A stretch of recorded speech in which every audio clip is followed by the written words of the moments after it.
Bismillahirrahmanirrahim. Assalamualaikum warahmatullahi wabarakatuh. Kumaya Dara Ramang. Waalaikumsalam warahmatullahi wabarakatuh. Ya teh, ada yang kurang. Biasanya ada Mang Aswan. Mang, ayo Mang Aswan kemana? Mang Aswan ke Bancen lah. Oh gitu. Masya Allah. Jadi asa kurang dengeuna. Alhamdulillah ya Ramadan ngabuburit. Ya teh orang Bandung tidak mau kalah. Bagaimana caranya menghidupkan, mengisi bulan Ramadan versi Sunda, versi anak Bandung, versi anak Sunda. Gitu. Yang lain juga rame dong di sosial media. Masa orang Bandung tertinggal? Maka insya Allah, alhamdulillah ya ayah Kang Salman, non geurangnya King, King Salman. King Kangkung. Sekarang ayah Kang Sofyan, non ini nyebatnya Ustadz Sofyan, Syekh Sofyan. Akang we da orang Jawa Barat. Orang Sundanya, orang Sunda, orang Jawa Barat. Ketelaku Akang. Nah kebetulan beliau berdua ini punya sisi ahli. Kang Salman mah concern di sejarah, Kang Sofyan mah concern di terapi pengintennya, lebih ke terapi karena ayeuna teh geuningan banyak orang-orang yang salah letres geuningan. Gitu. Tah, jadi kieu Kang, akang ieu. Ramadan identik dengan diisi dengan berbagai kegiatan, kegiatan keagamaan, ya kegiatan menghidupkan masjid-masjid. Tapi nya eta teh kadang-kadang orang Sunda tuh dia punya gaya gitunya. Kadang-kadang Sunda teh deui Kang sok diidentikkeun jeung naonnya dalam tanda petik ya budaya mungkinnya tadina budaya meureun maksudna mah. Tapi ari dilihat dari sisi kacamata Islam deui gitu ya, kadang-kadang terkesannya tuh patojaiyah, bertolak belakang, berbenturan gitu lah. Nah, dari pendekatan sejarah ya, menurut Kang Salman terkait dengan posisi Sunda, ada istilah Sunda Wiwitan gitu ya, kadang-kadang ibadah itu dikaitkan dengan aspek-aspek budaya tadi, ritual gitu ya. Koma masyarakat mah data apal mimitina gitu ya, nggak tahu awalnya gitu. Tapi itu tuh jadi kebiasaan. Kalau dari sisi pandangan Akang, kumaha tentang kondisi eta? Inya, hatur nuhun kana patarosan nanya. Berkenaan dengan Sunda begitu ya. Sebetulnya kalau kita mendudukkan proporsi sebagaimana mestinya nih Kang ya. Nu namisna Sunda teh ya, hartosna hiji. Satu, tunggal. Tidak ada sekutu baginya. Sunda teh. Apa itu? Nah, Sunda itu ya secara linguistik, kebahasaan, Sunda itu hartosna hiji. Dari bahasa? Dari bahasa Sunda. Oh, bahasa Sunda itu. Bahasa Sunda aslinya itu gitu. Jadi Sunda itu kalau mengacu ke dalam bahasa Sunda sorangan, Sunda teh hiji. Kunaon ya? Kunaon Sunda diidentikan jeung hiji? Karena orang Sunda memiliki keyakinan primordial. Keyakinan yang menjadi identitas bangsanya, keyakinan yang jadi identitas sukunya atau kabilahnya bahwa mereka meyakini nu ngaranna pangeran eta hiji. Yang namanya Tuhan yang disembah itu satu. Tunggal, tidak ada sekutu baginya. Karena orang Sunda baheula gitu nya kan di mangsa Nabi Hari, Sunda Buhun, rek Sunda Wiwitan oge disebutna siga kitu nya. Sunda Buhun, Sunda Wiwitan, ya mereka meyakini yang namanya Tuhan itu tunggal, atau yang mereka klaim sebagai Sang Hyang Tunggal, Sang Hyang Widi. Bukannya Hindu tadinya kan cenah Tatar Sunda. Nah itu. Justru ajaran Hindu itu baru muncul sejak abad ke-3 Miladiah. Pada saat di mana ini Kang? Pada saat di mana ya sosok pengawasan nu aya di kota pelabuhan Pandeglang. Awalnya dari Pandeglang. Nah, di Pandeglang, di kota pelabuhan itu kan ada ya sosok pengawasa wilayah, sigasah bandar gitu lah. Pamimpinna gitunya, anu katalahna nyaeta ya Aki Luhur Mulia atau Aki Tirem. Nah, Aki Tirem atau Aki Luhur Mulia mibanda keyakinan nu ngaranna pangeran teh satu. tunggal, Tunggal. tidak ada sekutu baginya. Sang Hyang Widi, Sang Hyang Tunggal. Pada saat di perkembangan berikutnya di abad ke-3 Miladiah, 3 Masehi, ada ya rombongan dari Hindia Barat. Orang-orang yang ada di tanah Hindustani. Pertama mendarat di? Ya, mendarat itu di kota pelabuhan ya Pandeglang tadi. Pandeglang. Didinya. Oh, berarti gitu. awalnya tuh dari situ ya? Dari situ. Jadi ada rombongan besar dari ya kerajaan Hindupura disebutnya. Hindupura dari negeri Hindustan yang bermigrasi karena kalah perang. Eta teh Gatot Kaca teh gitu. Oh, lain beda gitu. Jadi udah aing ngobrol Hindu teh, Hindu kabayang teh Gatot Kaca, Bima gitu tah. Oh, beda. Eta mah caritana gitu. Oh, eta mah cerita. Eta mitologina gitu. Oh, jadi itu teh mitos ya sebetulnya. Mitos gitu. Jadi aya pangawasat di Hindupura anu katelahna nyaeta ya Sang Dewa Warman. Dewa Warman ngaranna teh. Kerajaanna di Hindupura itu eleh ku kerajaan Magadapura oleh Maharaja Asoka. Di mana itu teh? Oh, di ditu. Di Hindustan gitu nya. Tah aya rombongan besar di Hindupura anu akhirna nya ini berlabuh di kota pelabuhan Pandeglang. Ditampilah ku Sah Bandar Harita. Nyata Aki Luhur Mulia atau Aki Tirem.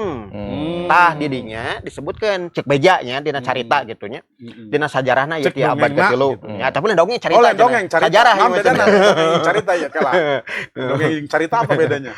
Ya, dongeng mah udah budak cengeng gitu. Kalau cerita mah ada sumbernya lah gitu ya. Alkisah. Oke. Gitu jadi Sahdan. Jadi disebutkan bahwa Aki Tirem atau Aki Luhur Mulia, ya pamimpin atau Sah Bandar nu aya di Pandeglang itu nampi. Oh, ya, diterima gitu. Karena orang Sunda mah handap asor, marahmai. Salila anu datang teh pikeun nya misi damai. Misi anu pikeun nya namina teh nya silih mikanyaan. Dengan teu sakadar mikawano, tapi urang Sunda pasti nami gitu. Nampi. Lamun si urang Sunda diajak gelut daek wani oge gitu kan gitu. Tah, misi yang datang ke kota pelabuhan Pandeglang teh nya misi karena memang kabur soalna naon nagarana diruntag ku kerajaan Magadaraya atau Magadapura yaitu Maharaja Asoka. Ta Dewa Warman kabur ka Tatar Sunda, tiba di kota pelabuhan Pandeglang, malih mah saking nampina pangawasan nu aya di Pandeglang, Aki Tirem atau Aki Luhur Mulia ngangkat anak mantu Dewa Warman tadi dijodohkeun ka Sri Mas Pohaci. Putrina, Sri Mas Pohaci eta teh ditikahkeun asa wanoh eta teh namanya teh. Jadi jadi merek Sri Pohaci. Aya Sri Pohaci ge naon teh merek naon. Jadi Nyai Mas Sri Pohaci teh putri ti Aki Tirem atau Aki Luhur Mulia. Merek pedak cenah Sri Pohaci. Nya ditikahkeun sareng Dewa Warman. Tah, berikutnya karena memang Dewa Warman itu berasal dari Hindupura, dari tanah Hindustan, sedangkan keyakinan orang-orang yang ada di Hindustan itu adalah Trimurti. Nah, Trimurti itu kan mibanda nunamina pangeran taya tilu. Ada Tuhan pencipta Brahma, ada Tuhan penjaga yaitu Wisnu, ada Tuhan perusak atau dewa kiamat dewa perang, dewa segala macam kesaktian, Siwa. Tah, ti harita orang Sunda mulai terbawa arus. Ya bukan terbawa arus, itu proses akulturasi budaya atau asimilasi yang padahal akhirnya dia pendatang ya. Berarti kalau begitu apa namanya ya, keasliannya itu ya mungkin karena tadi berehan teh meureunnya jadi segala ditarima geuningan. Nah, berarti kalau begitu apakah bisa nggak dikatakan bahwa akhirnya Sunda itu sangat mudah terpengaruh gitu karena tadi ya latar belakang handap asor ya menerima yang penting tujuannya baik sehingga siapapun yang datang diterima nggak tahunya pengaruhnya juga diterima juga gitu. Nah termasuk juga nanti masuknya Islam kumaha Kang ke sini juga kan begitu ya kan artinya kan ada beberapa fase nih asalnya tadi apa Sunda itu apa satu tehnya terus kemudian datang dari Hindustan Trimurti gitu kan setelah itu kemudian ada fase Islam kembali ke satu gitu ya seperti itu bahkan ini Kang sebetulnya sebelum era Islamisasi ya Kang ya ketika ajaran Hinduisme masuk gitu berikutnya kan ajaran ya dalam tanda petik ya semacam antitesisnya yaitu antitesis dari dari ajaran tadi. Hindu. Ya, masih mengikuti ajaran Trimurti, namun kemudian di situ ada bentuk dharma. Jadi yang namanya pangawasa, yang namanya para sinatria, dia harus memberikan teladan bagi masyarakatnya. Makanya di situ kan ada ajaran bodhisattva ataupun kemudian bodhidharma atau Siddhartha Gautama. Bagaimana kemudian ajaran hidup yang dipraktekkan oleh para pangawasa harita gitunya. Selain dia bertahta dan berkuasa, dia memuja dewa kesaktian, dewa kiamat, dewa yang paling sakti katanya begitu ya, Mahadewa katanya kan. Yaitu ya Dewa Siwa, mereka juga ya mempraktekkan ajaran Dharma. Dari ajaran Buddhism yang diemban oleh salah seorang sinatria yang ada di di Hindupura ataupun di Hindustan atau di India, yaitu sosok Siddhartha Gautama. Kita tahu kan ceritanya ya, dongengnya cenanya gitu ya. Siddhartha Gautama itu ya dia adalah pangeran dan putra mahkota pewaris tahta, tapi dia keluar dari budaya, bukan dari budaya, dari keratonnya, dari istananya, karena ingin mengajarkan dharma. Tapi ajarannya dia masih bawa. Dia hanya keluar dari keraton. Jadi dari situlah kemudian perkembangan berikutnya ketika ajaran Buddhism atau ajaran Buddha itu kemudian diemban gitu ya dan diterima oleh masyarakat Sunda, maka orang Sunda itu mengenal ajaran hidup yang dikenal sebagai Siwo Budo. Atau Siwa Buddha. Dia memuja dewa kesaktian, raja pangawasa sinatria gitu ya, dengan kekuatan dan kekuasaannya, tapi juga dia harus memberikan teladan contoh yang baik, yaitu dharma. Makanya Siwo Budo. Makanya Abah Asud ya, kalau perhatikan ya, Sunda Wiwitan angin gede itu mah. Jadi di mangsana di zaman Baheula gitu ya, pra-Islam ya, orang-orang Sunda itu ketika mereka memuja, ketika mereka menyampaikan ucapan selamat, selalu menyatakan ya dengan ungkapan Nawa Siwaya, Nawa Budaya, yang mananya adalah punten ima alikoda heula nya. Ini mah untuk memudahkan kita memahami ungkapan salam atau ungkapan pujaan tadi. Nawa Siwaya itu adalah terpujilah Dewa Siwa. Kemudian Nawa Budaya, terpujilah Sang Buddha. Karena ajaran jadi budaya itu dari Buddha itu ya. Ya beda deui. Bisi ya mah kada aya mirip Buddha, budaya gitu. Bisi saya.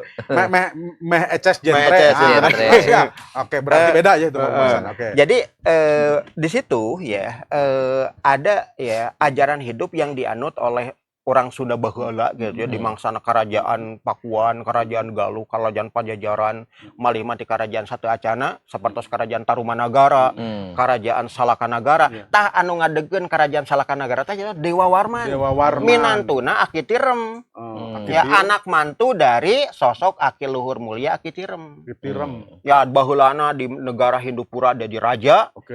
Datang ke Tatar Sunda jadi raja oge. Jadi Salakanagara itu ngagem keyakinan Hinduism. Tarumanagara ngajaran ya ajaran Hinduism. Berikutnya ya Galuh Pakuan oge Pajajaran ngagem keyakinan Siwo Budo atau Siwa jeung Buddha. Makanya ajaran yang biasa mereka sampaikan dalam bahasan ya seperti tadi ya, ungkapan pujian ataupun ungkapan keselamatan itu tadi. Nawa Siwaya, Nawa Budaya tadi. Itu berapa lama sebetulnya pengaruh Hindu itu berarti kok bisa jadi akhirnya tuh seakan-akan jati diri Sunda itu ya oleh sebagian pihak ya identik dengan Hindu. Jadi sebetulnya gini, ketika dianggap identik dengan Hindu atau identik dengan Siwo Budo lebih tepatnya ya Kang. Jadi sebetulnya orang Sunda Baheula gitu ya, dan kemudian sering diungkap bahwa Sunda Wiwitan gitu ya, identik kok mirip-mirip Hindu. Sebetulnya tidak identik dengan Hindu, tapi lebih identik dengan ajaran Siwo Budo. Atau Siwa Buddha. Yang apal meureun urang. Itu sama persis seperti ajaran yang ada di Keraton Trowulan kan. Di mana itu? Di Mojopahit, di Mojokerto. Mangsana kekawasan hayam muruk jeung segala rupa lah. Kita kan menyebutnya Hindu, padahal sebenarnya bukan Hindu. Tapi adalah Siwo Budo. Tapi eta teh sejarah puguh waktu SD kita kan diajarin SMP gitu. Jadi berarti sejarah pelajaran sejarah juga sebenarnya nggak tahu sejarah kalau gitu. Itu Kurang kan tepat mungkin ya. detailingnya gitu Oh, lah. detailingnya gitu, oke. Untuk diketahui lebih lanjut. Nah, dari situlah kemudian Kang, dalam ajaran Siwo Budo itu di antara raja pangawasa boh di mana? Di Jawa, Hmm. oge duikeun ka Tatar Sunda ya. Mm-mm. Ada ajaran yang ekstrim di antara ajaran mereka. Apa itu? Ketika apa? Ketika mereka memuja Dewa Siwa ya, nepikeun ka segala rupa lah ditempuh untuk mendapatkan kesaktian. Tadi Siwa itu apa spesifikasinya tuh dia tuh apa? Dewa perang. Dewa perang, Oh, dewa perang. dewa kiamat, dewa Oh. segala macam kesaktian. Tapi yang terkenal malah itu ya, Siwa. Ya, karena dia dianggap sebagai penghancur. Oh. Kalau kekuatan. kalau Brahma kan dianggap sebagai pencipta. Oke. Kalau Wisnu dianggap sebagai penjaga. Jaga. Nah, perusak, dewa kiamat, dewa Hmm. perang, dewa segala macam kesaktian, dialah Mahadewa disebutnya, yaitu Siwa. Siwa. Maka para kesatria yang menjadi raja pangawasa, boh di Sunda atau di Jawa, ketika mereka ingin sakti mandraguna, maka mereka memuja Dewa Siwa dengan menghilangkan dharma. Dharma. Makanya kemudian ketika akhirnya penyimpangan dari ajaran tadi melahirkan apa yang kita ketahui sebagai ajaran Bhairawa Tantra, yaitu memuja ya dewa kesaktian dalam Kekuatan, wujud kesaktian.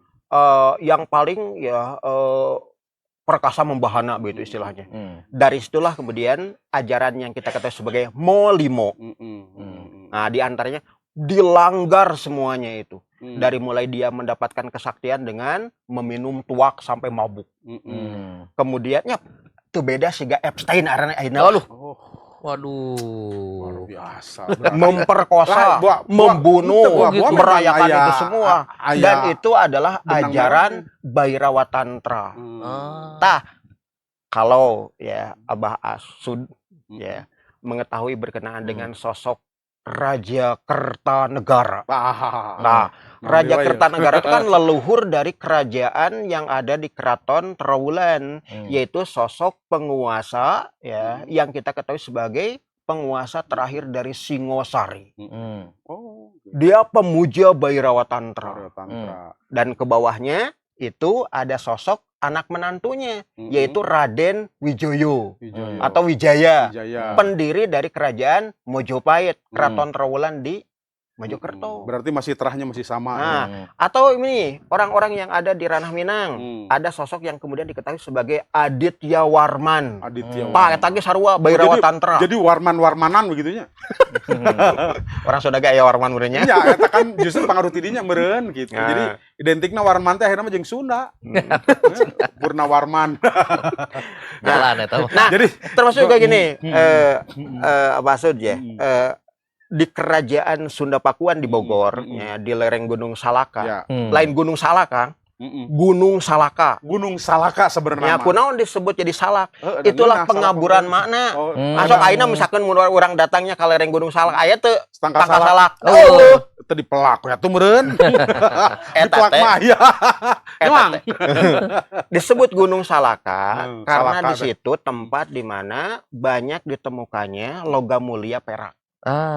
Perak Ari dina salaka bahasa teh. Sunda salaka. Salaka.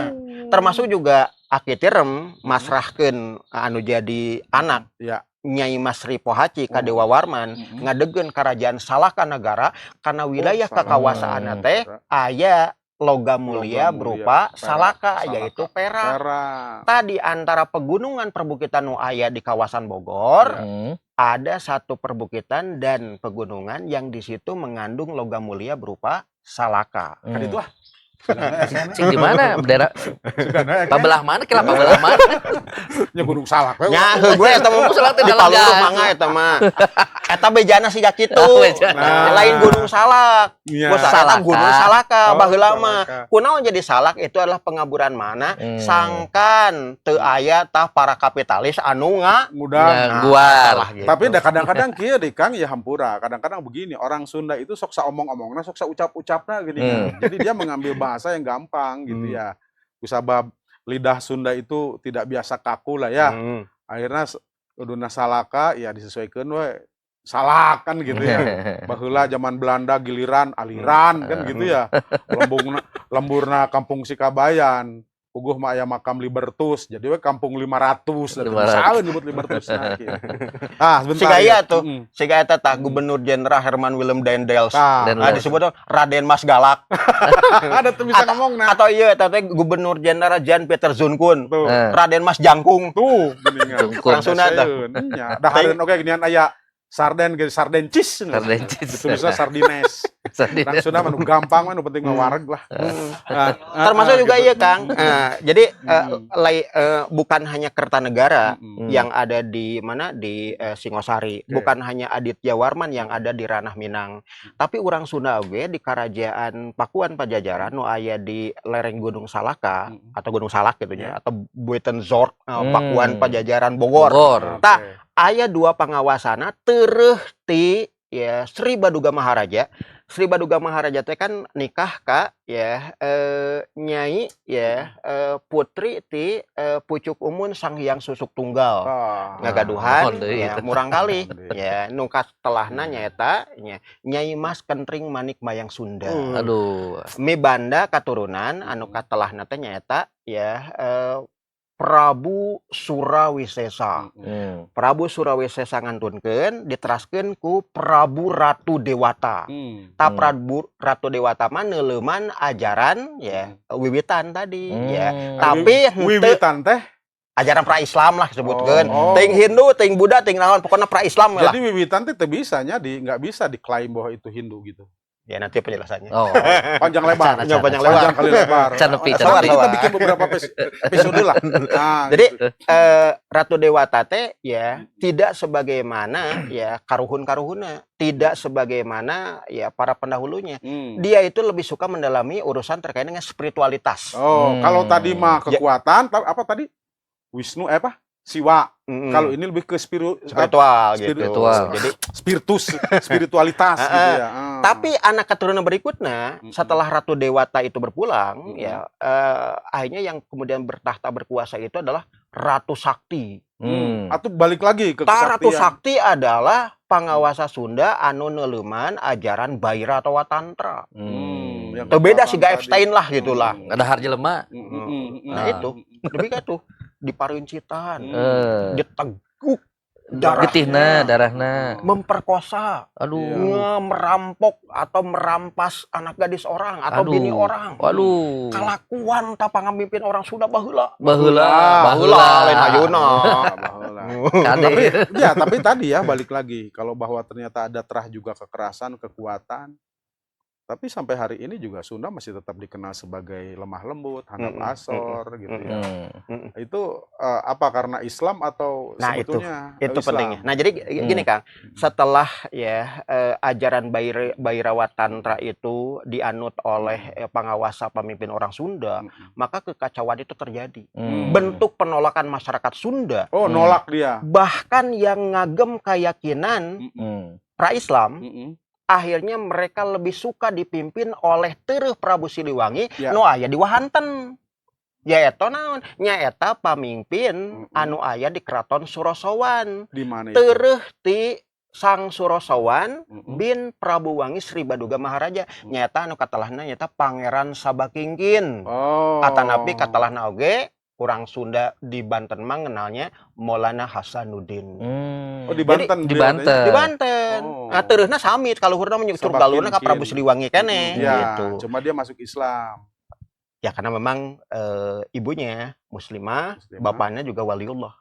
Waliullah teh nyata Syarif Hidayatullah Senandung Jati. Dari proses itu ya, Islamisasi. wali datang ke sini. Jadi gitu. pada saat dimana orang-orang Sunda lebih ya berkenan untuk dipimpin oleh Maulan Hasanuddin, Pangeran Sabakingkin daripada oleh Ratu Sakti. Nah, ternyata di internal kekuasaan dari Ratu Sakti sendiri di Pajajaran itu di Pakuan begitu. Itu ada polemik. Hingga akhirnya kemudian dikudeta, Kang. Dikudeta ku ya pewaris berikutnya, yaitu sosok yang dikenal sebagai Ratu Nilakendra. Yang sama masih kekuatan juga. Nah, ternyata sarua gitu. Kalakuannya teh mibanda keyakinan ya bahwasanya kekuatan itu harus didapatkan dengan memuja ajaran Bhairawa Tantra. Balik lagi. Balik deui sarua keneh gitu. Nah, Artinya pada saat di mana Ratu Nilekerna itu berkuasa di tahta singgasana Pakuan Pajajaran, pada saat di mana Pangeran Sabakingkin Maulana Hasanuddin ini kemudian bersama dengan masyarakat Muslim yang ada di Wahanten nyerang ke Pakuan, ta masyarakat kurang Sunda anu beda agama yang sudah masuk Islam tadi. Belum masuk Islam. Belum masuk Islam. Karena mereka merasa terzolimi oleh pangawasa Sunda anu sakitu poharana gitu nya. Akhirnya pokoknya gitulah. Asa kira kaos itu. Wawalak. Kurang Sunda mah wawalak. Akhirnya mereka lebih suka ya mengabdi kepada kekuasaan yang ada di Wahanten, di Keraton Sorosowa gitu. Dan akhirnya ketika ya kekuasaan ini mulai terjadi polarisasi gitu ya, sampai para sinatria di kalangan keraton Pakuan sendiri ada yang memihak ke pihak Wahanten, Islam, ke pihak Islam, karena menyaksikan kezoliman yang dilakukan karena oleh dia tertekan, pengawasan dia gitu. Ya. Jadi kekuasaan Nila Kendra begitunya hari teh tenempikeun ka runtag gitu ya. Jalaran ya Kesultanan Islam nu aya di Wahanten di Keraton Sorosowan terlibat dalam upaya ya pembebasan wilayah Daha. Dibebaskan. Di wilayah Daha di wilayah Jawa Timur. Jadi pewaris dari kerajaan Keraton Trowulan Mojopahit begitu ya. Mereka mendirikan kekuasaan yang ada di kerajaan Daha di bawah kepemimpinan dari Patih Udara. Maka disebutkan ya Pangeran Sabakingkin Maulana Hasanuddin ditugaskan oleh Kesultanan Demak ya yang merupakan mertuanya untuk menggempur kerajaan Hindu terakhir yang ada di Jawa Timur, yaitu Kerajaan Daha. Malah disebutkan ya Pangeran Sabakingkin Maulana Hasanuddin itu menghimpun 300 orang elit pasukan khusus Janisari, Kang. Dari Turki berarti. Dari Turki. Saat itu ya? Saat itu seperti yang dijelaskan berarti oleh itu sekitar tahun berapaan itu? Tahun Masehi, 1546. Masehi. Ya ketika Utsmania ketika megah-megah jaya-jayanya di situ. Jadi di dalam buku Summa Oriental ya Fernando Mendes Pinto mengatakan bahwa Pangeran Hasanuddin alias Sabakingkin dari Keraton Sorosowan ini ditugaskan sebagai panglima perang Demak menghadapi kerajaan ya Hindu terakhir yaitu ya Kerajaan Daha di Jawa ya yang dipimpin oleh Patih Udara. Dan di situ Fernandes Mendes Pinto dalam Summa Oriental menyatakan bahwa Sabakingkin Hasanuddin dari Wahanten ini mengomando elit pasukan khusus Inkisariah atau Janisari. Karena apa? Karena Kesultanan Demak pada waktu itu sudah mengoperasikan artileri berat, meriam-meriam tempur. Ya orang Sunda, orang Jawa, can terampil lah memakai meriam-meriam tempur. Mau pakai pedang, pakai kujang, pakai segala anopan biasa gitu ya. Tapi mau mengoperasikan meriam-meriam tempur, teknologi hari tama. Makanya dioperasikan langsung oleh Janisari. Disebutkan ayat 300 orang, Kang. Tapi kenapa pas zaman menghadapi penjajah cena bambu runcing, eta teh apa? Jadi seakan-akan Indonesia itu kok terbelakang sekali padahal kalau lihat sejarah itu sudah ada meriam. Ya sebetulnya membincangkan berkenaan dengan peperangan ya yang berperang siapa heula gitu. Mun yang berperangnya itu adalah Maulana Hasanuddin Sabakingkin, dia adalah kesatria dan dia mengomando pasukan, ya pasti pakai pedang, pakai teknologi alat sista paling modern saat itu.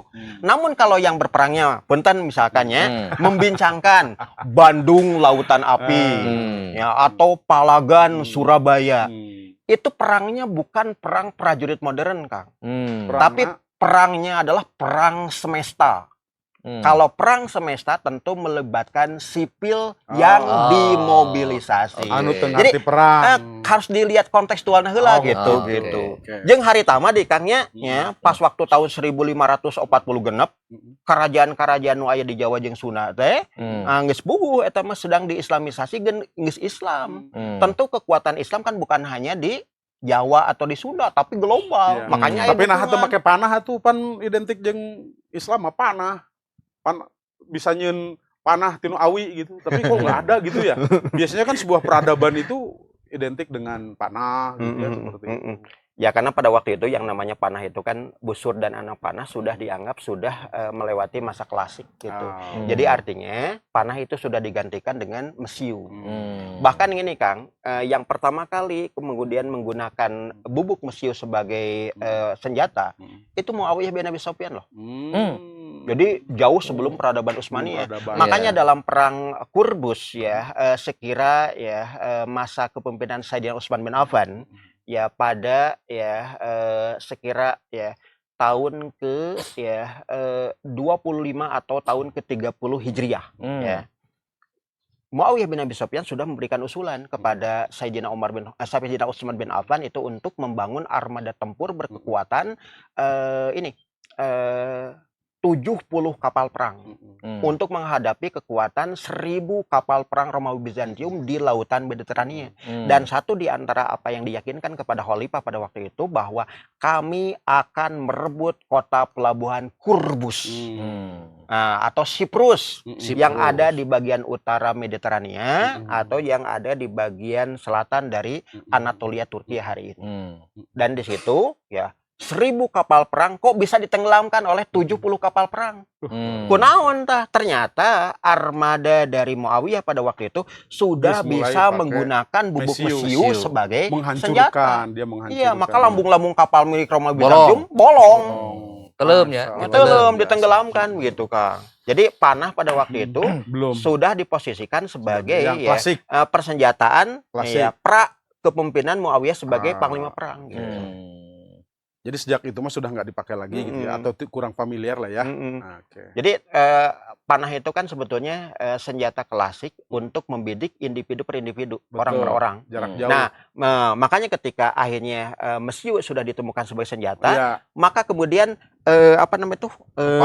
kepala untuk membidik gitunya itu dipotong kemudian dimasukkan bukan ke mesiu, dimasukkan ke alat yang seperti lainnya pelontar atau laras, digunakan dengan tegas tertentu, dengan ketepatan tertentu, dengan bidikan tertentu, tidak berbeda seperti lesautan anak panah menembus tubuh manusia. Tubuh lawan atau berarti tubuh cara kerjanya mah sebenarnya urutan panah. Betul. Teknik membidik ya. Makanya gini Kang. Kalau kita perhatikan dalam kitab Al-Furusiyahnya Imam Ibnu Taimiyah ya, itu dikatakan bahwasanya ya teknik membidik seperti layaknya para kesatria muslim ya, teknik membidik ya pasukan pemanah tidak ada bedanya dengan teknik membidik para prajurit tempur yang menggunakan mesiu. Luar biasa ya. Obrolan teh bisa panjang kali lebar ya. Tapi intinya tadi kalau saya mencoba melihat ya apa yang dijelaskan oleh Kang Salman terkait dengan bagaimana kekuatan, lalu kemudian juga muncul aspek spiritual yang seringkali dimaknai sebagai sisi tasawuf gitu ya. Saya jadi ingat tentang apa yang dijelaskan di dalam kitab Nidham Islam ya, karya Syekh Taqiyuddin An-Nabhani, ketika beliau menjelaskan terkait dengan takdir ya, ketetapan Allah, kadar bahwa setiap makhluk itu dia memiliki takdir, memiliki kadar, tidak terkecuali manusia. Di mana kadar manusia itu dia memiliki yang disebut dengan gorizah gitu ya, atau tokotul hayawiyah. Ada yang disebut dengan gorizah bako, eksistensi diri, lebih kepada kekuatan, gitu, ingin berkuasa. Nah ternyata nampak tuh, berarti memang fitrah ya. Terus yang kedua, ada juga kemudian gorizatut tadayun, di mana saat manusia itu lemah gitu ya. Dan juga kemudian beliau menyatakan tuh di dalam kitab itu tuh antara gorizah bako dengan gorizatut tadayun itu seakan-akan memang bertolak belakang.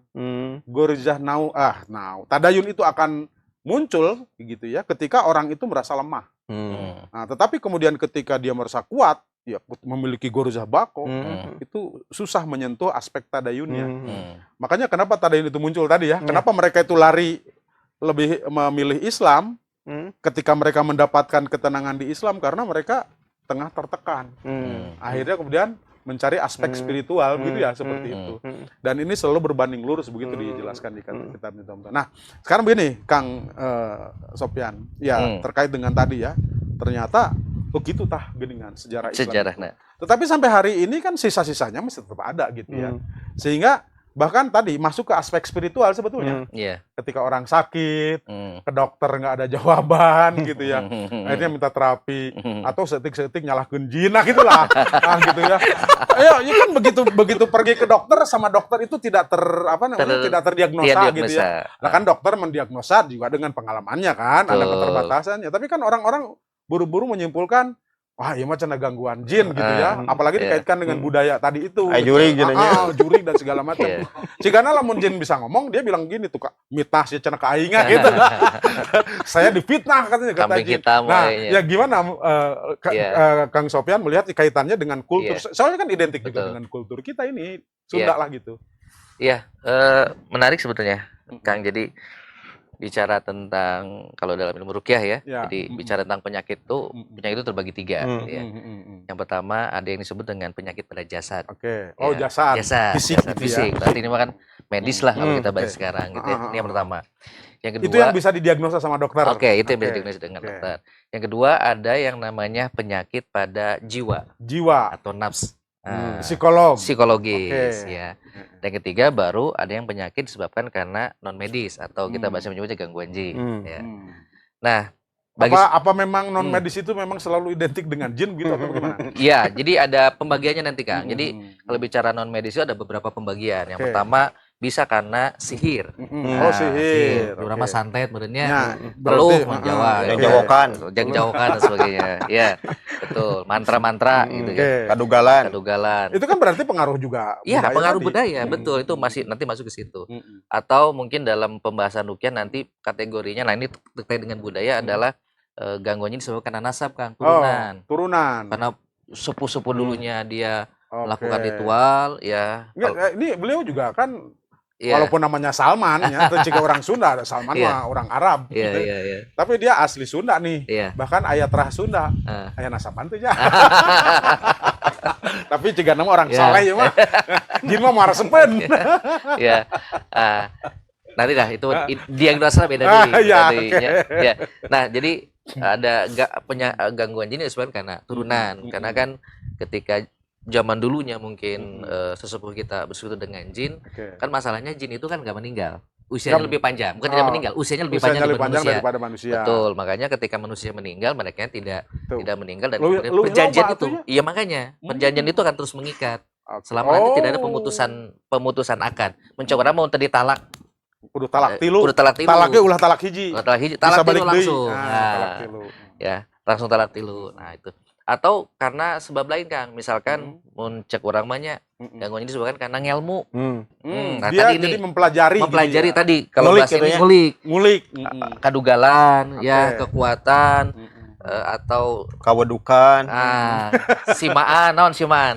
Si ma aing si ma mau. Simaan sih mau ya. Mau Dan aing mau sejenisnya lah ngomong. gitu ya.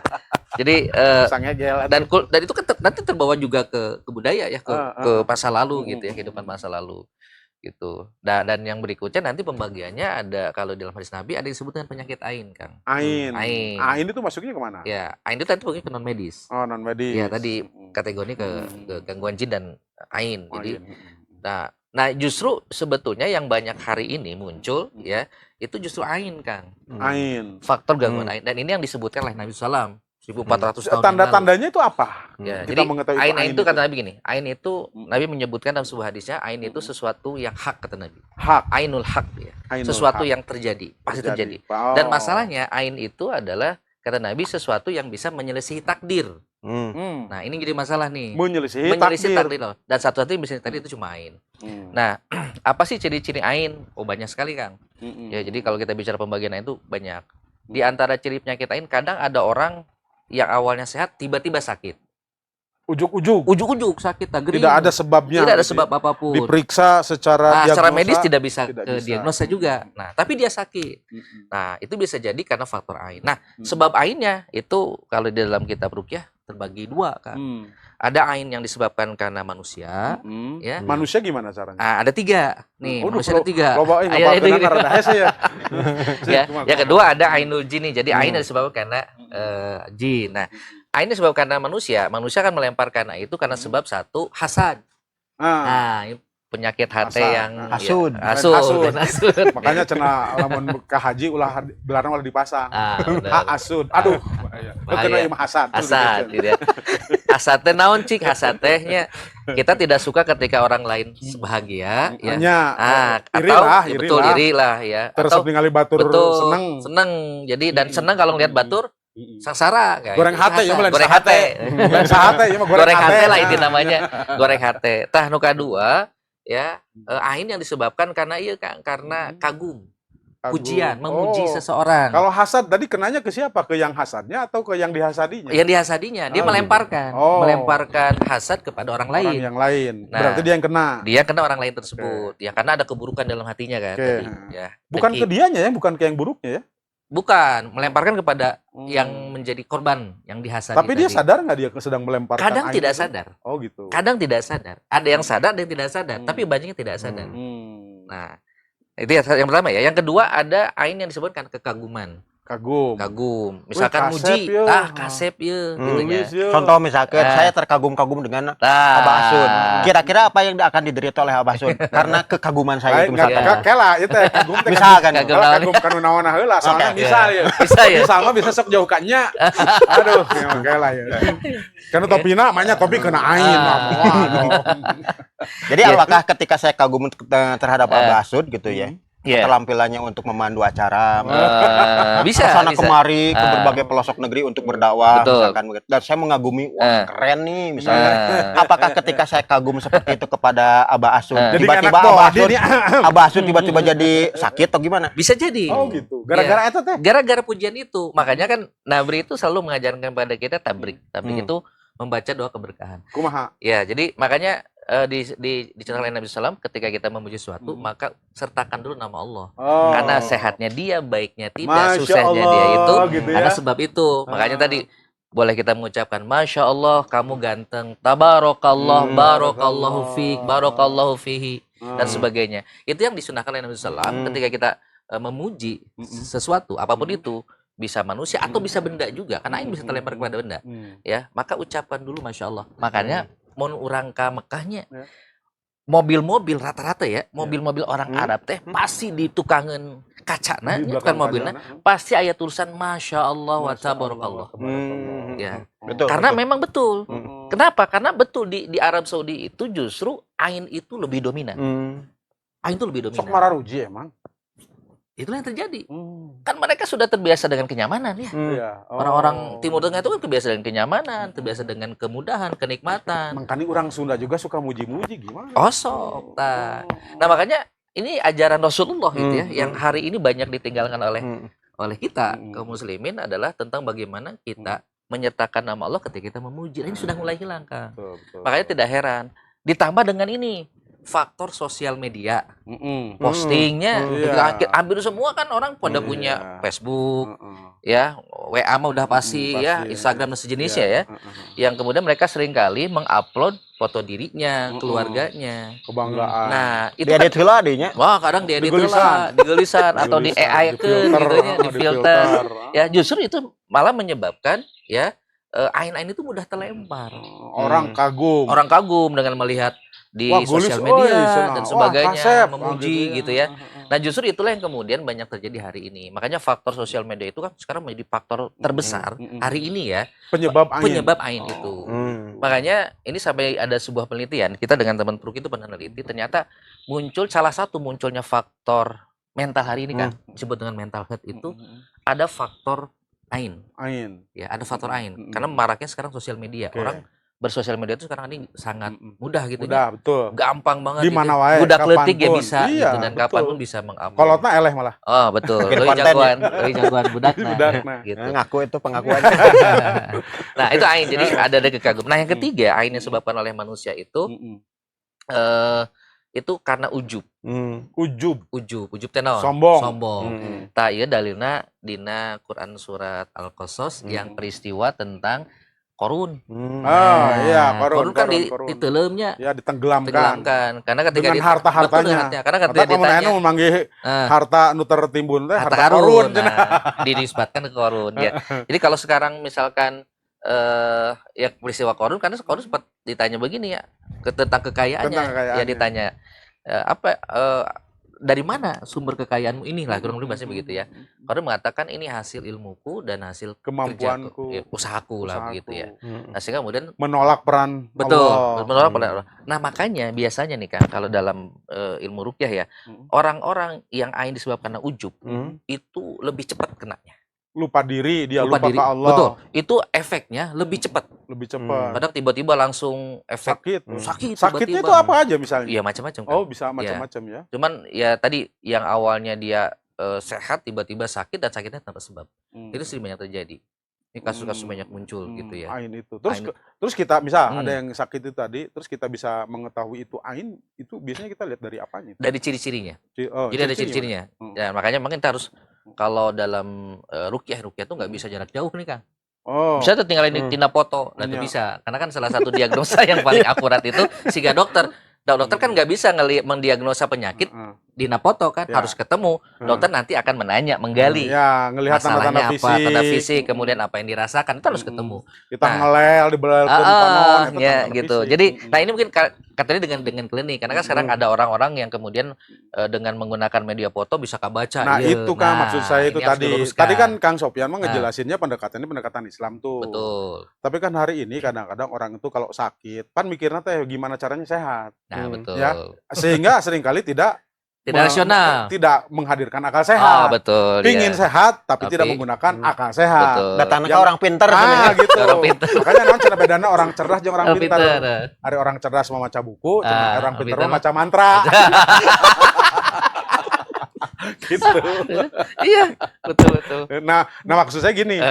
Tadi ya karena satu latar belakang tadi budaya betul. Tidak mau juga masih diakui lah kan gitu ya. Sangat. Masih ada peran latar belakang budaya. Terus yang kedua terkait dengan kesehatan gitu. Komo di ayeuna mahal. Nah, betul. Yang murah tapi tareh cager gitu kan. Atau BPJS ya. BPJS gitu. Coba ngantri, coba lila, paling manten itu. Betul. Kan gitu ya. Nah, ada yang mereka pandang ini tuh praktis gitu. Betul. Praktis gitu ya. Tetapi tadi mereka tidak menghadirkan akal sehat. Betul. Gitu. Nah, sehingga selalu identik dengan klinik. Termasuk juga ketika kita berbicara ini Kang, ruqyah. Nah, ruqyah adalah di dalam Islam gitu ya, tadi dijelaskan. Tetapi seringkali juga ruqyah dengan praktek perdukunan ini itu begitu tipis gitu. Sangat gimana tipis. kita membedakan bahwa ini tuh ruqyah atau itu keur ngadukun gitu lah. Gitu. Kalau dukun tadi identik dengan budaya, ya kan? Betul. Ruqyah mah kan jelas ada tadi nasnya. Gitu. Betul. Gimana? Jadi kita harus tahu dulu definisi ruqyah nih Kang. Oke. Ya. Jadi ruqyah itu secara definisi bahasa itu sederhana, cuma 3 sebenarnya. Satu, ruqyah itu maknanya doa. Doa. Ya. Ya, Pastinya doa berarti ke Allah bisa kan? ke Allah ya, Allah gitu. Yang kedua, ruqyah itu maknanya lah bacaan. Bacaan. Ya, makanya zaman dulu sebelum Rasulullah kan ruqyah sudah ada Sudah kan. ada. Cuma pakai mantra. Oh, sebelum Islam. Sebelum Islam. Oh, jadi ruqyah sudah itu ada. bukan hak patennya Islam. Bukan. Ruqyah itu dalam sejarah hadis Nabi SAW disebutkan justru ketika zamannya Nabi Ibrahim. Oke. Nabi Ibrahim pernah meruqyah. Maksudnya Pak sejarah? Benar. Ya, abdi isi dia. Enggak, karena kalau ngomong ruqyah kan dia mau sejarah kan itu kan gitu. Ya, jadi makanya harus dari hadis dari Nabi SAW itu justru doa ruqyah itu untuk penyakit ain itu justru dulu dibacakan oleh Nabi Ibrahim kepada anaknya Ismail dan Ishak. Oke. Waktu itu kena apa? Beliau. Agar tidak terhindar dari penyakit ain. Menghindari penyakit ain. Belum terkena berarti. Belum, menghindari penyakit ain, maka kemudian Nabi Ibrahim ya meruqyah. Ya. Bukan Hasan. Jadi meruqyah Ismail dan Ishak. Oke. Dan kemudianlah ke Rasulullah nyambung kepada cucunya. Ismail, Hasan dan Husain. Kabayang teu cucuna nabinya. Iya. Rasul lagi siga kumaha, ya. Bapak ibunya juga siga kumaha, maka sering dapat pujian-pujian, maka Hasan dan Husain itu sering kali diruqyah oleh Rasulullah SAW dengan karena membacakan. sering dipuji kan? Sering dipuji, ya. Dan kata Nabi SAW ketika Nabi membacakan "A'udzukum bikalimatil hitamati min syarri ma khalaq" atau doa yang berkaitan dengan pelindungan gitu ya. Nabi mengatakan dahulu bapak kalian, yang dimaksudlah Ibrahim, ya. Itu membaca doa ini. Jadi syariat itu begitu, doanya sama. Jadi Rasulullah hanya melanjutkan apa yang kemudian dibacakan. Artinya kalau bicara konteks sejarah tadi ya, bahwa bukan dilakukan pada saat Nabi SAW, tapi memang sudah ada pada zaman Nabi Ibrahim. Cuma kan nanti kedistrak ya, ketika kan setelah Nabi Ismail kan nggak ada lagi Nabi yang melalui jalur Nabi Ismail kan, makanya kan kedistrak tuh dengan dengan akhirnya jahiliyah lah dengan mantra. Iya, Gitu. dimasuk-masukin mantra. Dimasuk-masukin, Di betul. Sunda oge kan ada mantra asem kawak cuka biang lekeneng jang jawokan misalkan gitu nya. Si maing sih mau. Eta nu bieu ge da naon eta teh heurean santri baheula. Asem kawak cuka biang. Heuh aya asem Iya. kawak. Pengalamannya. Naon eta? Ah teuing santri Iya, mah karena iya. itu. Ya makanya Oh. tadi gini Kang. Makanya bacaan itu ketika Rasulullah hadir diganti jang jauhkan tadi atau Oke. bahasa-bahasa mantra itu dengan Al-Qur'an dan doa yang contoh Nabi. Yang ketiga, nah ruqyah itu mananya tiupan Kang. Apa? Tiupan. Tiupan. Ditiup. Jadi baheulanya sepupu-sepupu orang, kolot-kolot orang, mun urang minta cai itu kan pasti wah atau dibura. Dibura ku ieu ku naon? Panglai. Nah, baheula mah kan Nya. misalkan Gaya panglai. maberang teh nya paraji. Pan mun ngubaran budak teh kan digayem heula eta panglaina diburakeun. Nah, sebetulnya kalau kita bicara mana Jigong. ya, kalau kita betul kan jigongna eleh ku panglai, da panglai leuwih bau dina jigong. Matan jigong leuwih bauan panglai. Kalau panglai.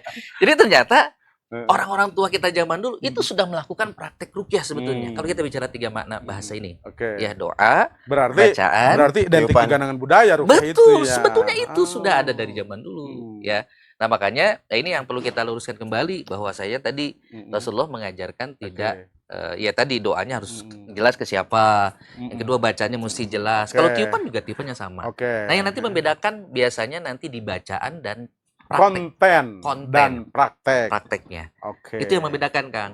Berarti nggak selalu ya bahwa Hmm, karena ruqyah teh kan kesannya tuh Islami gitu ya. Iya. Padahal enggak gitu ya. enggak juga. Enggak juga, Enggak gitu juga. ya. Berarti sekarang itu juga praktek perdukunan tuh bisa juga sebut ruqyah ya. Bisa juga disebut ruqyah. Karena kalau kita bicara mana bahasa sama. Sama. Mereka oke. melakukan hal yang sama.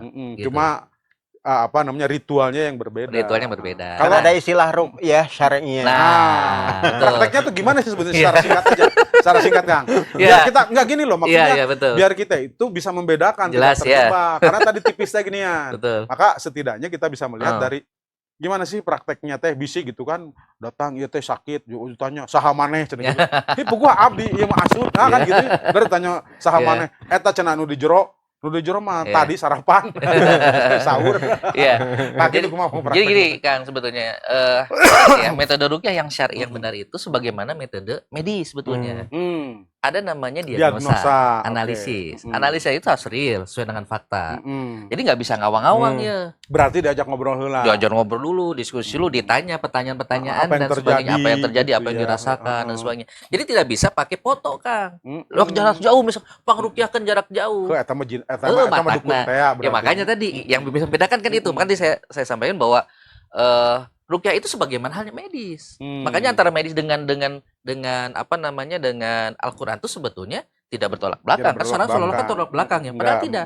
Karena metodologinya sama. Kita menanyakan dulu, ya harus ketemu dulu sama Iya, orangnya. betul. Ya dokter nggak bisa mendiagnosa. Karena kan gini, diagnosa itu prosentasi paling terbesar dia menyembuhkan penyakit itu harus ketemu sama orang. Betul. Nggak bisa kan? Mm-mm. Hanya misalkan lewat foto nggak bisa. Iya, Jadi nggak kalau ada bisa. yang lematan lewat foto dibaca lewat foto. Hmm. Ah, oke, berarti itu sudah ciri Tanda-tanda. tanda pertama yang bisa kita lakukan gitu ya. Atau si kemudian tiba-tiba si peruqyah ini anggaplah si peruqyah gitu ya. Dia sudah ngebaca orang ini, wah kamu mah aya ieuan, kamu mah disihir. Padahal belum Padahal ngobrol. belum ngobrol. Ah. Nah, itu ciri berikutnya tuh.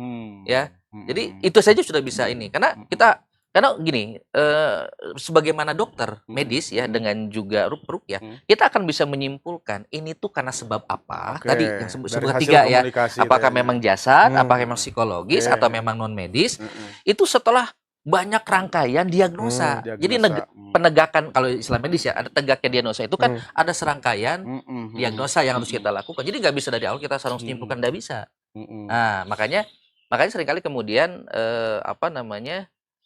hal-hal seperti ini justru yang banyak diinginkan oleh orang. Ketika medis tidak bisa menjawab, Mm-mm. yang ini bisa menjawab seolah wah iya.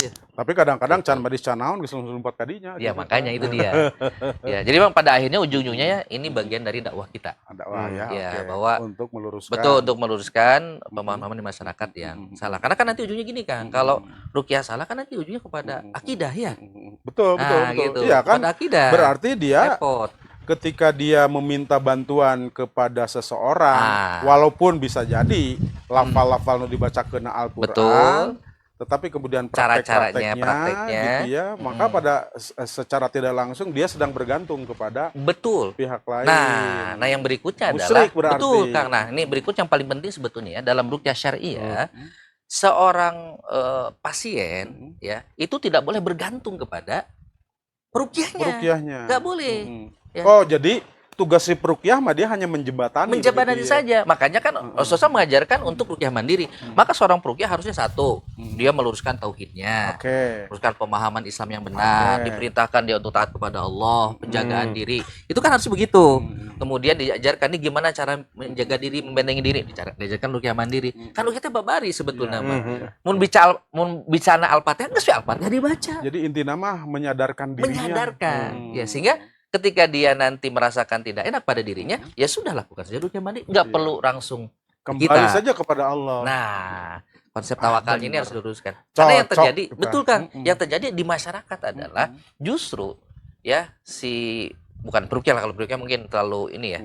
Si dukun lah ya. Si dukun ini justru memanfaatkan dan sebetulnya. membuat orang itu tergantung kepada membuat dia. orang itu tergantung karena ujung-ujungnya coba kalau kita perhatikan ujung-ujung ya masa dari kali mereka deui, ya mah 2 kali deui. betul. Ujungnya dari mereka adalah sebetulnya ujungnya UUD kan. Nafkah. Ujungnya nengan duit. Bukan ujung-ujungnya dakwah. Makanya saya sendiri gitu ya dengan kita tim di Kebun Quran, kita selalu mengatakan begini. Kalau antum mau jadi peruqyah, antum harus menjadi seorang dai dulu. Oke. Ya. Memahami Islam. Memahami Islam yang benar, ya. Karena kita nanti akan ditanya bukan cuma sekedar tentang masalah kesembuhan. Kita akan ditanya tentang masalah persoalan kehidupan. Makanya seorang peruqyah itu tidak mencukupkan dia bisa ilmu ruqyah. Tapi dia harus seorang menjadi dai. Kenapa? Karena tujuan dari ruqyah kalau buat saya kan dengan teman-teman di Kebun Quran itu tujuan kita adalah kita berdakwah, bukan kita nyari maisha, bukan nyari duit. Inti dari dakwah itu adalah membangun kesadaran kepada masyarakat, kepada umat. Poin kita itu. Cocok gitu. Berarti dengan apa yang disampaikan oleh Syekh Taqiyuddin itu masih dalam kitab yang sama. Kitab Nidhamul Islam bab Thariqul Iman yanhadu al-insan bima indahu min fikrin. Jadi bangkitnya manusia itu terletak pada bangkit pemikirannya. Nah, jadi sebetulnya tadi problem yang dihadapi oleh manusia itu karena cara berpikirnya rendah. Betul sekali. Maka didakwahi, maka syarat tadi ahli ruqyah itu dia harus bangkit dulu pemikirannya. Karena dia akan membangkitkan pemikiran orang. Jadi jangan sampai ya dai-nya kalah dengan ruqyahnya. Nggak boleh. Terlindes nanti terus. Eta banyak kasus. Tarik nyari osa. Peruqyah jadi dukun ya. Dukun jadi peruqyah mungkin tuh kudu rubah heula. Kudu berpikirna kudu. Dan dia harus menggantungkan kepercayaannya, harapannya satu-satunya kepada Allah. Bahkan melibatkan Allah. Karena eta oge salah satu obat atau penghindar dari angin ya. Betul, sangat Allah. harus menghadirkan Allah. Ya. Masya Allah luar biasa. Jam sabaraha ieu ngobrol teh asa kanteng kieu. Teu karaosnya kan garaduh waktosnya tapi intinya Masya Allah luar biasa. Jadi kita juga orang Sunda kan kudu apal purwadaksi. Harus tahu jati diri kita. Tadi ya secara sejarah ternyata bukan semata-mata Hindu ternyata ya. Hindu juga ternyata pendatang. Tetapi sebetulnya bukan siapa yang pertama, tetapi mana yang lebih memanusiakan manusia, ya kan? Nah ternyata Islam lah yang lebih memanusiakan manusia. Walaupun begitu, tapi ternyata tetap terah baheula mah gitu ya. Masa lalu selalu muncul praktek-praktek perdukunan begitu ya. Nah sehingga ini karena Islam tadi sudah masuk, tujuannya adalah dakwah, menyadarkan. Jadi kalau ini muncul deui, berarti tugasnya dakwah gitu kan ya. Betul. Didakwahi dibangkitkan lagi. Betul. Masya Allah luar biasa ya obrolan teh sebenarnya panjang keneh ieu teh. Engke lah episode nanti pengembangan lah. Insyaallah. Kita sebenarnya gantung teureun ieu teh. Gantung teureun teh nya. Ngabuntut bangkok bahasa Sunda lah intinya. Tiga gayong, gantung. Enggak gantung lah, ngegantung ya. Dimuntahin enggak bisa, ditelan juga enggak bisa. Belum tuntas lah, tapi intinya ini justru sengaja biar nanti pemirsa ini stay tune. Terus ngikutin. Penasaran ya. Kamu yang bicara para ahli unggul. Salman, Kang Salman, Kang Sopyan. Mereka ini expert di bidangnya mereka masing-masing dan ternyata ada korelasinya begitu ya, terutama untuk kehidupan kita. Baik Kang, ada closing statement dari Akang yang mau disampaikan tentang sejarah tadi Kang? Iya. sejarah itu ya, kalau kita membicarakan sejarah gitu ya, Oke. kita diperintahkan oleh Allah Subhanahu wa taala untuk memerhatikan sejarah, Kang. Memperhatikan sejarah, Bukan sekadar mempelajari, mempelajari, tapi memerhatikan. mengamati, menganalisa, Nah, gitu. melakukan penginderaan. Dalam Quran surat Al-Hasyr genre pisan Allah Iya. nguningakeun ka urang. Apa Wal tandur nafsun ma qaddamat qaddamat lighad. lighad. Perhatikanlah masa lalu kalian untuk memperbaiki masa depan Masa kalian. depan kalian. Masa lalu dalam terminologi keilmuan itu adalah history, Story. Sajarah. alias sejarah. Sejarah. Jadi kita diperintahkan oleh Allah Subhanahu wa taala untuk memperhatikan sejarah masa lalu untuk memperbaiki masa depan. Masa Jadi depan. belajar sejarah bukan melulu masa lalu, Masa tapi merekayasa peradaban di masa Peradaban depan. masa depan. Dan peradaban dibangun dari kebangkitan berpikir. Berpikir. Lamun seug urang Sunda ayeuna gitunya masih Hmm. percaya kana klenik, mitos, Ya. yang jawokan jeung segala Eta. rupa anu hal-hal anu pra-Islam. Iya. Berarti naon? Raek majuna tuh urang. Mau Iya, maju-maju. berarti itu maju-maju. Dia hanya berputar di masa lalu. Justru masa lalu kita ingat atau sejarah itu untuk masa depan. Betul. Jadi kalau ada masa lalu yang buruk, jangan Hmm. dijadikan sebagai sesuatu yang contoh Jadi atau masa teladan. lalu mah jang babatas we hati-hati mun dina motor mas pion. Betul. Melihat ke belakang itu untuk hati-hati. Betul. Tapi jangan lihat ke belakang tuh loh, nanti nabrak. Gitu. Jadi ada masa lalu yang buruk, udah tinggalin. Kagak Nah, tinggal kalau ada masa dulu yang baik yang positif, orang Itu. bukti yen karuhun-karuhun orang baheula, Iya. leluhur-leluhur kita, pendahulu-pendahulu kita ternyata bisa berjaya, bisa hebat, beda kuat, bisa megah, bisa Maka kita juga harus. maka kita pun bisa meneladani apa yang pernah ditunaikan Eta oleh nu generasi disebut dahulu. kata orang Sunda mah kudu apal karena purwadaksi. Oh. Agar kemudian bisa maju. Betul. Harus tahu tentang jati diri. Masa Mohon. luar biasa. Ya. Keren lah. Kang. Mantap luar biasa. Nanti kita lanjutkan lah. Amin. Iya, Ya. nanti penasaran. Ayo kan, ya? gaskeun lah. Siap, siap. San, Ya. Kang Sofyan gimana Iya. statementnya, Kang? Iya, jadi sebetulnya Al-Quran itu kan sudah memberikan tuntunan kepada kita ya. Di antaranya dalam Quran surat Al-Hijr ayat 39. Jadi pesan iblis nih Kang, ya, bahwa pesan iblis ketika diturunkan dilaknat oleh Allah ya dari surga ke dunia tuh sudah komitmen ya, Ya, sama Allah betul. langsung, bahkan ini diabadi sama Al-Quran bahwa Rek dengan balan di kalangan tujuan manusia. mereka itu adalah menyesatkan manusia, Manusia, dan betul. membuat di dunia ini tampak indah di pandangan mata. Oke. Nah, maka salah satu bentuk cara mereka adalah dengan cara-cara Tipu klinik daya. tadi, Oh, ya. tipu daya, Tipu ya. daya ya, Klinik. tipu daya setan ya. Makanya tadi kalau kita bicara Epstein gitu ya, bagaimana satanik pemujaan balas setan ini kemudian dihidupkan Pemujaan lagi. setan, Jadi betul. kita akan dikembalikan kepada itu. Nah, lantas siapa yang kemudian tidak akan diganggu? Nah, ini yang penting Kang, ini bicara akidahnya. Tidak. Ada 3 hal kata Allah dalam Quran. Yang pertama yang tidak akan diganggu oleh syaitan itu, oleh iblis itu sendiri. Yang pertama adalah orang yang beriman. Nah, berarti orang teh kudu berilmu ya Eta. Sokofah Islamna kudu alus ya, Kudu kudu alus, benar ya, kudu betul. lurus. Meh teu babari katipu. Nah, betul berkatipu. Dan nu katipu mah tur bodoh. Ngaji lagi kudu bersanad Nah, kan. bener. Kudu sanadna lah itu ngaji Nya, tina nya, TikTok, tina bener. ilmu tina teh YouTube. ilmu teh identik jeung guru. Nah, ilmu jeung guru. Lamun teu Matangna- make guru mah kasetan. Nah, kasetan. Nah, Rata-rata maka- iman Malah ya. malah mah aya hiji bangsanya bersebutnya bahasa muslim katipu ku ijazah palsu. tukang ngawaduh. Bahaya ya. Eta kusabab berarti Nah, bodoh boy. bodoh. Ya, matangna kudu iman ya ke hiji. Nah. Cara Allah teh nu teu diganggu. Nu kadua, ya wala rabbihim yatawakkalun. Orang-orang yang bertawakal kepada mereka. Tawakal, nyerahkan segala urusan kepada Nyerahkan, Allah. bergantung ke Allah, atau Hmm. bergantung ke nu lain. Hmm. Yang ketiga, mukhlasin, orang-orang yang ikhlas. Tah, mukhlasin teh Ikhlas ge karena Allah. karena Allah. Tah mantakna, ya ini pembahasan ikhlas teh nanti nyambungna kepada orang-orang yang punya mental health nih, Kang. mental heutik itu. Mental health. Jadi gini, Mental health. kenapa sekarang banyak orang-orang tadi yang punya masalah di mental health itu ujungnya kepada dia tidak ikhlas dengan hidup. Mereka doang Mereka cek urang dawang Sunda mah. ke cek Allah kieu, cek manehna kitu. Iya, Jadi mantangul. mantangul ya. Keras, Jadi keras kepala.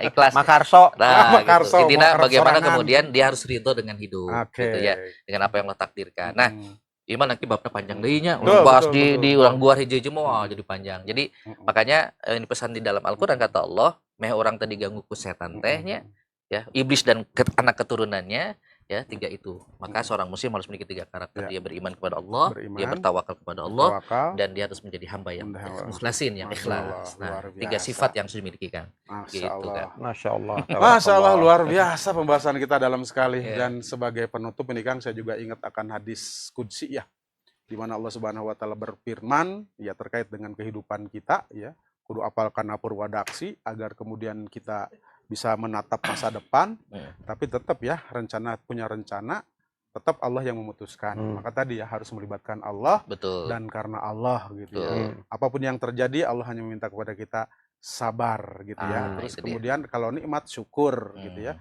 Apapun yang terjadi ketika itu qada ridho. Maka kata Rasulullah SAW ya dalam hadis qudsi, malam yasbir bibalai, barang siapa yang tidak sabar atas segala cobaanku, walam yaskur binamai, barang siapa yang tidak bersyukur atas segala nikmatku, walam yardo biqodoi, dan barang siapa yang tidak ridho atas segala ketetapan qadaku, fal yahruj min baini ardi wasamai, silahkan keluar dari bumi dan langit. Wal yatlub robban ghairi, dan silahkan cari Tuhan selain aku. Luar biasa. Jadi ini ya, Masya Allah, ini kita memang kalau berbicara dengan orang-orang berilmu, kita semakin ingat kepada Allah ya, dan mudah-mudahan keimanan kita semakin dikuatkan. Dan jangan lupa yang paling penting, hiji, apalkan produksi, tahu jati diri. Yang kedua, selalu libatkan Allah. Insya Allah kita akan menjadi orang-orang yang terlindung dan orang-orang yang dibangkitkan oleh Allah. Assalamualaikum warahmatullahi wabarakatuh. Marhaban ya Ramadan, sasih dilungsur kena Al-Quran.